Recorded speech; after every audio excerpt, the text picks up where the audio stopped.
Hello YouTube, this is Morgan, Airspeed Prime here with my next Book 3 Korra episode review. This one's going to be for K307, Original Airbenders. Getting straight into the episode. I thought this was a interesting episode in that they decided that they would take a break from the main plot with, Korra, everything going on, after all that family drama with Lin, to just really completely focus on this kind of new story of Tenzin training the Airbenders and all this other stuff happening. Um, Interesting decision. I think it was always going to be one of those cases whenever they addressed this story that it would be a break from whatever else was going on. I think it probably in the end will work out well that it is you get this one episode that's completely focused on it and it gets the most of it out of the way to focus more on plot for the rest of the book. But still, this episode was very good, I think, overall, in terms of, being a little bit of a different episode, this book. Very much the comparison to make, I think, is to the two Civil Wars episodes, obviously the Tenzin side plots with his family, to this one, in that they present Tenzin in a very similar way, in that he still has a lot of developing to do himself, and what he learns from his family members. In this case, specifically Bumi and Jinora, which I very much appreciated that those two got development and Tenzin continued his development, and that Korra is almost more developed than Tenzin at this point, and I really like that, which leads to my favorite scene of the episode. One of them, which was Korra and Tenzin talking on the radio. To me, this one scene with Korra in the episode completely showed how much she's developed as an avatar and a character, just in terms of understanding conflict and how to resolve it, and showing that she really knows the people she's around, and that she knew straight away, if it's not working this way, use Tenzin's leadership, Bumi's leadership skills to help you out. Let the kids help. That will get everyone a bit more excited because of the youthful enthusiasm and stuff like that. And in the end, he goes for the Boomy advice and it doesn't quite work out. But I think Korra's advice about the kids would have worked very well, and he kind of does that. But the key thing in the episode is that he doesn't let Jinora really do anything. And so when we come back to this story, I assume next episode we'll maybe touch on it a little bit. I really do hope that Jinora is helping to train these recruits. That scene with Korra just really worked well for me. I thought, just to really show that she just really knows who she's around. It was really good. The other scene that I really enjoyed was Tenzin and Pema towards the end of the episode, when you were kind of wondering what's really going to turn Tenzin around here in terms of how he approaches this thing. And it was just this scene with his wife of, she's not an airbender, but she has joined the air nomad. She is one of them. And just how she talked about how she adapted to going from just being a person uh, living in a normal house and living in a completely different lifestyle to adapting to being part of the air nomad lifestyle, and that it, even though she really wanted it, it took her a long time to really adapt to it. And it's the same with all of these new recruits, that they came here for a reason. They want to be a part of this. They want to develop their skills. It's going to take time, and Tenzin really pushing them, trying too hard to make it like a school, as opposed to really just like teaching them about their culture, making it kind of fun, making them really want to be a part of it. He's kind of losing that in the way he's trying to train it, even though he has good intentions at heart. And it was just this lovely scene between husband and wife that worked exceptionally well to really kind of show Tenzin the kind of root of his problems. That she's like, what you really want here is to make this group a family, but you're making it more of a chore than it needs to be. And that was the key point, I think, in the end of the episode, that Tenzin should be using his family to help train people who later become part of it. And that works out towards the end of the episode, and that it is kind of an episode of two halves. The first half is you're kind of wondering, oh my, what are they doing here? It seems very kind of just disjointed. But then once the important character stuff kicks in towards the second half and the drama starts to happen, it really just made for a very good episode. And just overall, you have that the recruits, they want to develop their skills. but Tenzin's focusing more on teaching about the culture, the more boring kind of history parts, and as Pema said, that will maybe come in time once they get more used to it. But you have to kind of make them a good group first and kind of get them involved in the kind of fun aspects of it. I like that Miki, Milo, Kaya, and stuff like that arrived later on, just so you had more of the family together, um, and just you had the main Airbender family training the rest of the recruits. It was a nice kind of visual to have, um, and then I also did really enjoy the way the Bison kind of side plot came into things and how that was kind of Janora and Kai's story for the episode, and that Kai, even though he's changed a bit, you can tell that he's more happy to be part of this stuff, and he's not fully a thief, but he still has that little bit of a rebellious side where he just wants to move away and not do all the boring stuff.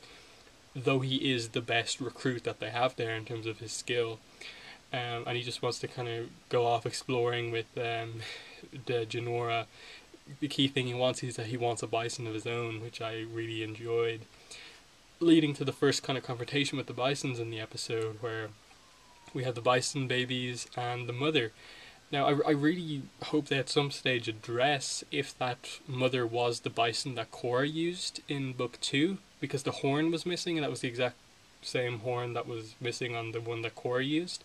And it would make for a nice continuity, just that this bison was like pregnant at the time, she's since had the calves, and potentially, the calves that she has become the bisons of, say, Boomy, Janora, and Kai, or something like that. That would be really nicely done, I think.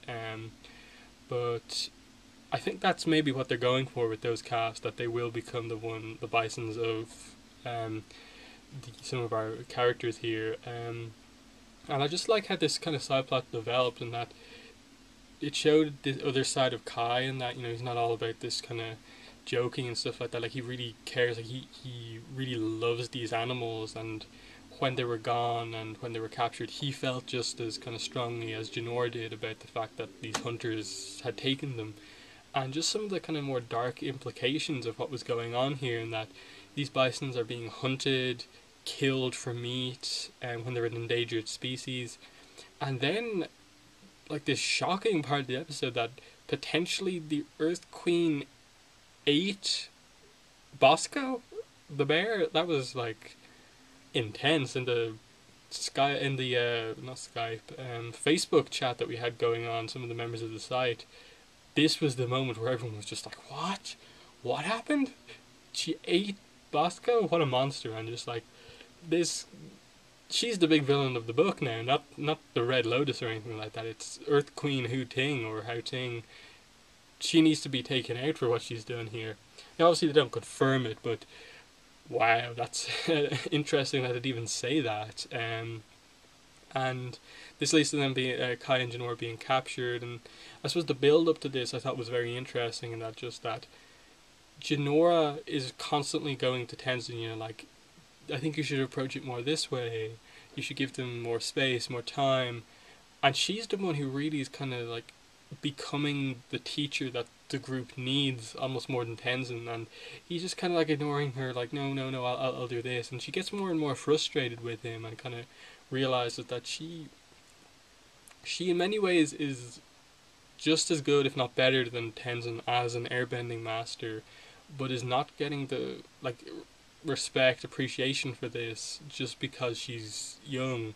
And I like the kind of development that by the end of the episode he accepts that she is strong enough as an airbender that she basically should be getting tattoos right now. She has developed a skill of her own. She knows all about the culture. She's a master airbender and all this sort of stuff.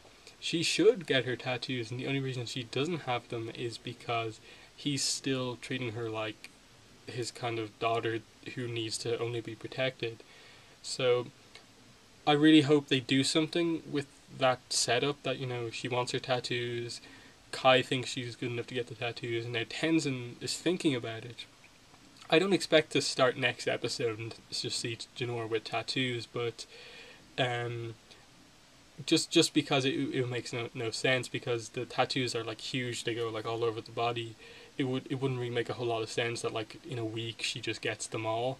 For me, this would seem like a sort of thing where like, okay, just as maybe she's about to get them, all this stuff starts kicking off. The Red Lotus attack, the Earth Queen attacks again, but that in between book 3 and 4 she gets them, and after like a time skip of a few months or something like that, whatever book 4 is going to be, um, we meet up with Janora again with the tattoos, and maybe Kai has them too. Maybe some of the other Airbenders have them.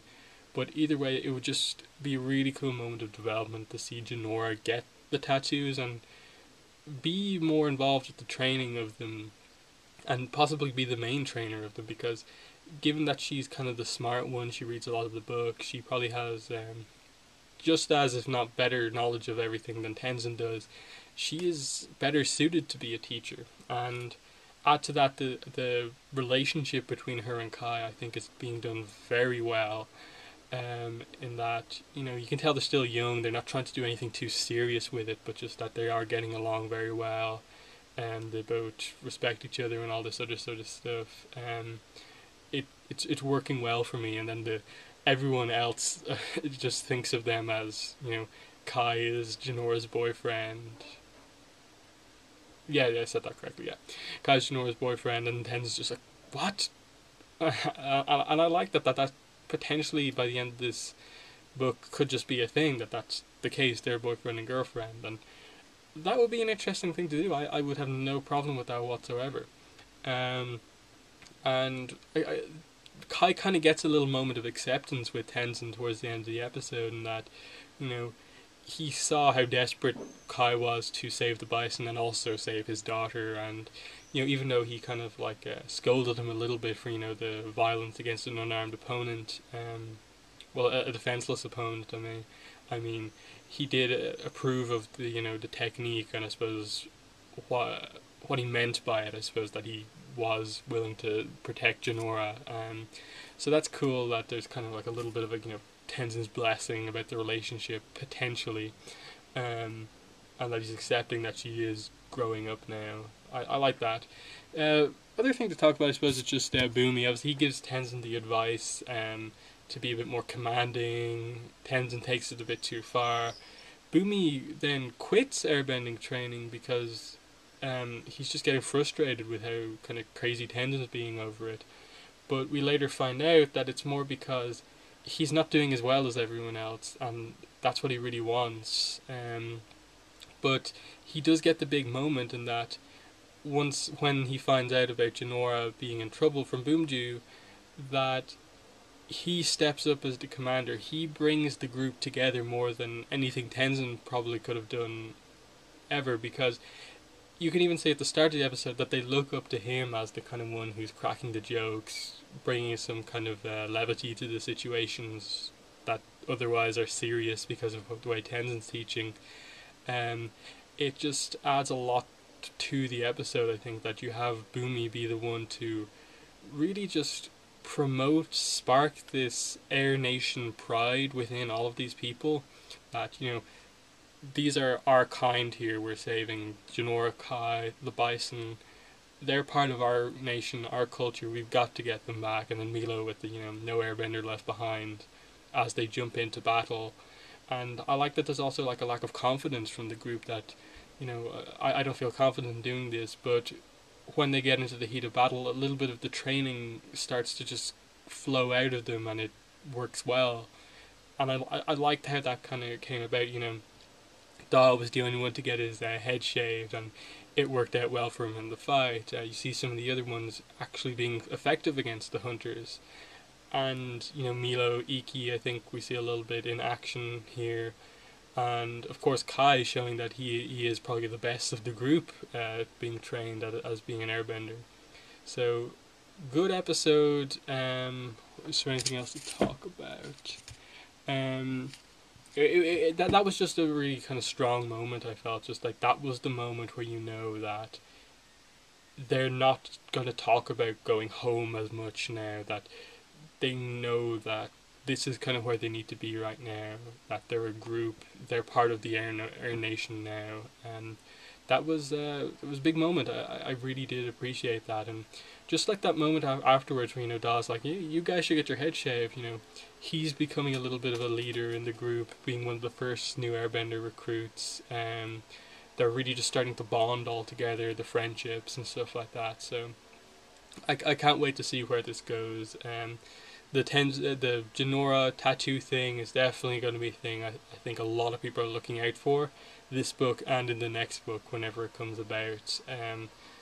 I think for sure now that they've said it, it has to be done at some point. You know, I don't think you need to like make any massive deal about it, but just show her, you know, with the tattoos at some point, and it'll work, just to show that, you know, she is a master airbender now. And that's all I really have to say about the episode. Again, I'll talk about this episode more tomorrow on the podcast. Today we're reviewing episode 6, Old Wounds, on the podcast. Tomorrow we'll do this one, Original Airbenders. So check that out on avatarthelastairbender.online.com. But for this video, that's been the review. Thanks for watching. Bye.